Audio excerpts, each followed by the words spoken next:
game to evaluate card strength and quality. No problem. So here we go. I see that we have Blue Eyes, the ultimate dragon. This is a dragon fusion. Blue Eyes, white dragon, Blue Eyes, white. It says it twice. Oh, so I have to fuse, I guess. Blue Eyes, white dragon, plus Blue Eyes, white dragon. I need 3 Blue Eyes, white dragons to get an attack of 4,500. It has a defense of 3,800, and it has a bunch of stars up there. I don't know why you don't just take all the stars, personally, and just say the number of stars, and then it's really clear and easy to read, but from the font, I can see that Yugioh does not want its cards clear and easy to read. I watched you guys play real Yu-Gi-Oh! In addition to our training match, and I saw a lot of fusioning of cards going on. There's usually 2 cards. This is 3. I didn't see a single fusion of 3 cards. Sometimes fusion. Yeah, it can happen. It varies depending upon the deck you're playing. So I'm going to be honest with you, when I'm looking at this, I don't see anything too impressive that's getting my attention, but I do know that Blue Eyes is some kind of nostalgia card. And I do know that Yu-Gi-Oh! Is big on power creep and tapping into nostalgia to sell new stuff, and this is probably a new thing, so I'm betting it's a power creep Blue Eyes. So without understanding any of this, like, attack defense, I think this is a very powerful card, simply because it's a power creep nostalgia bait. Alright, guys. This was not so hard to pull off, but because it's what we call a vanilla and that it has no effect, it has no protection. See, my gut went that direction. I looked at this and I thought this, but I just thought power creep Blue Eyes, maybe this is, I don't see it. It's an old card. It's very... That fusion was new. It's very big, but... On TV, looks incredibly strong. It has 4,500 attack points. You know, how are you going to kill something so huge? In actual Yu-Gi-Oh, not having an effect, turns out not so good. Not so good. You have to ask yourself, you had 3,000 attack monsters, and you made 1 4,500. See, I didn't know what the original ones were either. Damn, I swear my instinct was to say this was bad. Okay, better card number 2. We have Ash Blossom and Joyous Spring. Very pretty. A little bit of a hollow foil effect there. This is a zombie tuner effect. I have no idea what that means. That didn't come up. During either player's turn, when a card or effect is activated that includes any of these effects, you can discard this card to negate that effect. Now that I understand. That means I have this in my hand, and if something happens that meets this criteria, I can counter it, which as a Magic player, understand. So if someone adds a card from their deck to the hand, special summons from the deck, or send a card from deck to the graveyard, you can only use this effect of Ash, Blossom, and Joyous Spring once per turn. Having seen a deck or two completely combo off turn 1 and turn 2, stopping someone seems critical. Am I crazy to once again go and say, this is really good?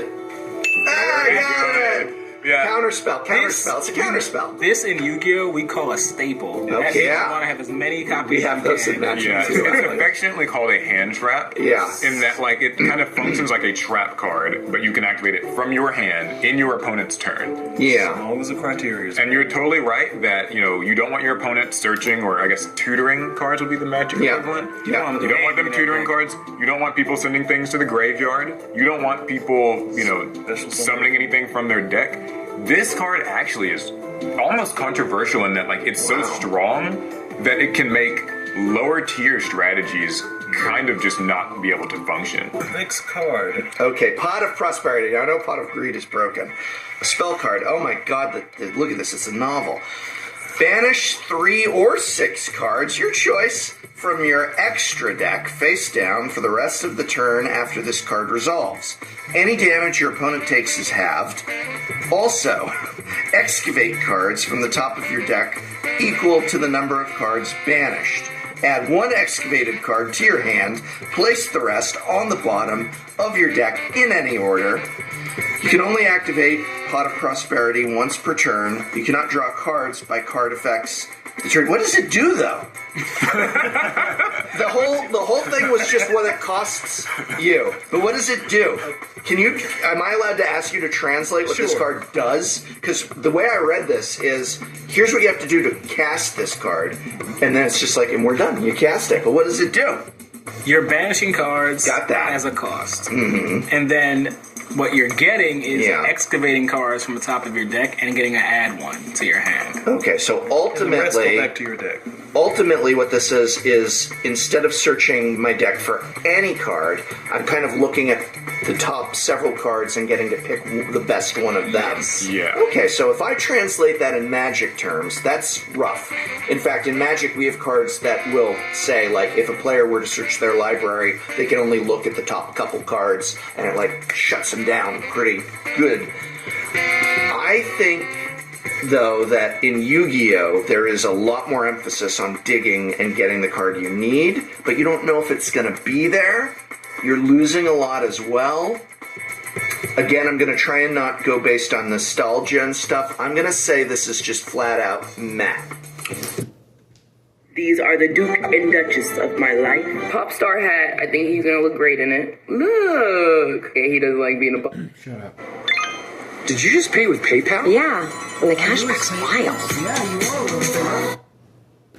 Piece of crap. The answer is very good. Very good. Yeah. The thing with this card, yes, you were right when you said it's a pot card. Most pot cards have been, you've had to run it at 3 if you. Yeah. This card at one point in time reached up to about $200. Wow. people are running three. That's amazing. It's still that? It's not that. No. He's reasonably If gonna people read were it. running 3, the banish Yeah. cards from your extra deck, you don't care. Right. Dig 6 cards deep, look at them, pick what you want, keep going. Yeah. The fact that your opponent can only take half doesn't matter. If you're going first, you don't care because whatever you get, you're probably going to kill them anyway Right. and win within a few turns. The important thing to remember is Yu-Gi-Oh decks are so consistent. 6 cards deep into your deck, yeah, you're gonna see what you want. That's almost a 10. I feel like I could rewrite this card and express. I feel like I could rewrite this card and express doing this in fewer words more clearly. I bet I could just, like, using magic terminology, rewrite. That's an idea for a video. Is magic versions of Yu-Gi-Oh cards. Yes. Okay, so what is our next All right, card? let's see our next card here. Next card we have is. Boy, your font and color choices. World Gears of Thurological Demergy. This is a Cyburst Link effect. 3 level or 5 higher. 3 level, 5 or higher monsters. I can't keep it on the mat. So, like, this is so tiny. Cannot be used as link material. This link summoned card is unaffected by other monsters' effects, okay? You can only use each of the following effects of World Gears of blah blah once per turn. Alright, so it's during your main phase if you control this card that was link summoned using 3 monsters that had one different. I hate this card type of. I don't know, I'm so lost. You can destroy. Okay. Blah, blah, blah, blah, blah. If you do all this dumb shit, then you can destroy all other cards on the field. That I could have used against, you earlier. So I already like it, because I really needed that. If your opponent does whatever, then you can go special summon something. I mean, it's a whole bunch of crap to either clear the board, which I have not seen on a Yu-Gi-Oh card yet. In all the cards you've shown me, I haven't seen a Yu-Gi-Oh card that clears the board. I like that board clear. I don't care about anything else. It's got a lot of cost, which might make this bad or meh, but that game, clear the board, that sounds really great to me. As a match, Cyclonic Rift, yeah, Lit Armageddon, whatever, clear that board. Wrath of God, those are all great things. Let's do it. Survey says I was gonna give you A meh? It's a mid. It's a not bad card. The cost is a little bit too high. Okay. It only works in certain decks to get the full work of it, and there are just so Is my many. understanding at least accurate that this is board wipe? Yes, is but board there are just so many other cards that oftentimes this do the job same for better. less. For significantly less. I mean, Here's something for it. How the fuck do you read this stuff? How the fuck do you read these cards? You really struggle. listen, here's the secret. Yeah. That's why. That's why we have to keep looking at them in the moment. Yeah. He needs to By the figure it time out you at get to the the time. end, you forgot the beginning, and you have Yeah. to start over. Yeah. All right, next card. We have Please Don't Be a Lot of Text. Please Don't Be a Lot of Text. Oh my god. All right. This is the Winged Dragon of Ra, a sphere mode. At least the font is slightly better here. I can read it. Divine Beast effect. Cannot be special summoned. Requires 3 tributes from either side of the field to normal summon to that side of the field. Cannot be normal self-set. Okay. Then shift control of this card's owner during the end phase of the next turn. Cannot attack. Your opponent cannot target this card for attacks or card effects. You contribute this card, special summon, the Winged Dragon of Ra from your hand or deck, ignoring its summoning conditions, and if you do, its attack and defense become 4,000. That's weird that it goes to your opponent. Goes to your opponent. It's another way to get your card. I'm gonna say yes. I have no fucking, this is full disclosure, I don't fucking understand a word of this. Like, can I ask you to, like, is there a way you could translate this one for a Magic player? What is the general gist of what this is doing? This is nonsense. So, we want to give our verdict first and then... what was this? Well, that might change my answer. Tributes 3 of your opponent's monsters. Alright. And then you give your opponent this card. Oh, wait a second here. So it's... I'm going to destroy 3 of my opponent's things, but then you get 1 good thing. So you tribute 3 monsters, you give them the thing. Okay. Yeah, and now once it's on the field, it can't be really interacted with very easily. They can't attack it. It can't attack it. You can't attack it because the other player cannot attack it. The other player cannot target it. And then at the end of the next turn, it'll go back to you. Oh, so it's like an egg that's hatching. Yeah. And you can hatch the egg to summon the actual monster from your deck, and it does. The hard to interact with part is probably good because there's a lot of, it's like you tough titty, and it's going to come to you, and then it's going to come back to me. Is the Winged Dragon of Ra a good card? I think we can say objectively no. No. Yeah. Well, then this is stupid. If this gets me the Winged Dragon, and the Winged Dragon is bad, then this is bad. Yeah, now it's going to be good. Survey says... Bad. 3, what did I first say? What was my first guess? Good. I said it was my first guess. Good. My first guess was good. It can clear your opponent's monsters. It's 3 totally monsters. for free. Even if they have monsters that they have like loads of text on them, cannot be destroyed. It completely ignores all that by just distributing them all away. So next one, not too much text. Oh my god. Red Eyes. This guy's got the wrong game. Yeah, I know. Okay. Red Eyes Dark Dragon. Attack 3,000, defense 2,500. Okay, so Dark Magician, Red Eyes Black Dragon, or Dragon Effect monster cannot be destroyed by card effects. Okay, that's pretty good. Neither player can target this card with card effects. That's pretty good. During your main phase, you can destroy 1 monster your opponent controls. That's pretty good. And if you do, inflict damage to your opponent equal to the monster's original attack. That's pretty good. You can use this effect a number of times per turn, up to the number of normal monsters used as fusion material for this card. So you fuse a bunch of things to get it. Once per turn, when a card effect is activated, like an instant, you can discard 1 card, negate the activate. Yeah, this is great. This is not just good, I'm saying this is great. This card is... The monsters used to summon it are typically quite specific. However, there are cards that can kind of skip the steps needed to summon it, and as you can tell, it's a bully. Yeah. It can negate things, it can destroy things, your opponent can't target it, your opponent can't destroy it, it gets stronger as it uses its effects.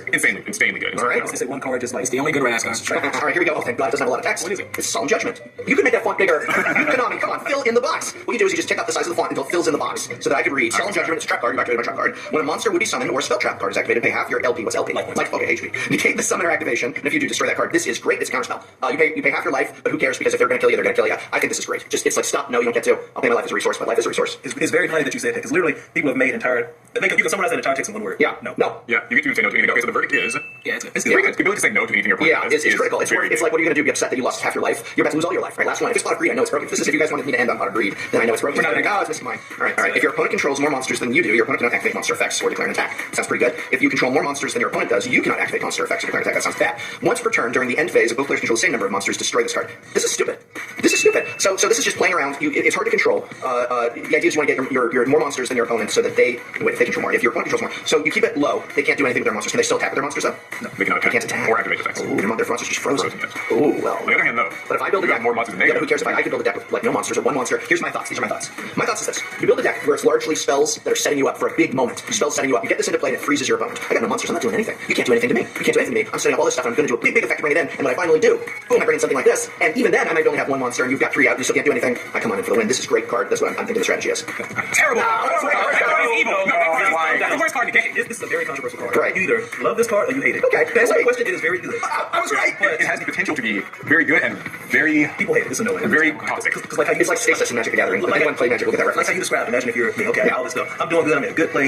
You know, we gonna have a good duel. It's mine. Right. And this card brings the game to a standstill. That sucks. Because if I play this against you, you can't do, with your monsters at least, you can't do anything. You can't use their effects. You can't attack with them. And typically when people play this card, they use it, you can use it to stall. Pretty much how you said it. Yeah. But it's more often used how exactly how you said, I play this, you don't get to like do anything with your monsters, and I'm just going to either burn your life points, like burn effects, Right. or just set up a strong FTK in my hand, Right. and then just, people want this card banned, right? I want this card banned. This card has ruined card shops everywhere, is very Wow. frustrating to lose to. People will get up angrily, throw the table, and just Yeah. Fun fact is that in Japan, actually, when this card was released, card shops banned it on their own. Yeah. Like, without Konami to do it, they were like, yeah, this card brings games to a standstill, it will run out the clock, and, you know, Yeah, I can see that. People do not like this card. People do not. Why won't they ban it? Come on, Konami, what's up? That's what I've asked. Even he says, Yeah, ban it. And I'm like, you know, I haven't seen all of this. Yeah. What do you think? I think that, in all honesty, so joking aside, my biggest problem with Yu-Gi-Oh! Is a combination of the font size and text, and also the fact that I do genuinely think there are easier, more straightforward ways to convey what's happening. Like, I think that, honestly, a lot of these cards have a combination of this could be said more clearly without the cumbersome language, and possibly a few of the effects or things it's trying to do, where it's like, does it really need to be that conditional of like, oh, it's a 6 or a 5 or an 8 or a 9? And it's like, can we pick a number and stick with it and keep this clear? And that's my biggest problem. I think that the game is probably a lot of fun to play, especially once you really understand it, really know your deck, things like that. I can see how it's a lot of fun, but damn, are these cards working against you? Damn, are these cards working against you? This was my favorite card was this because it made sense and it was easy to read, and I understood it. And then my second favorite card was this because I also understood it. Everything. This was I understood it. I understood it. Everything else was a little like what? This was weird. I did not understand that one. Yeah. This one, I guess. This one, I guess. This one I should have gone with my gut, and this one's evil.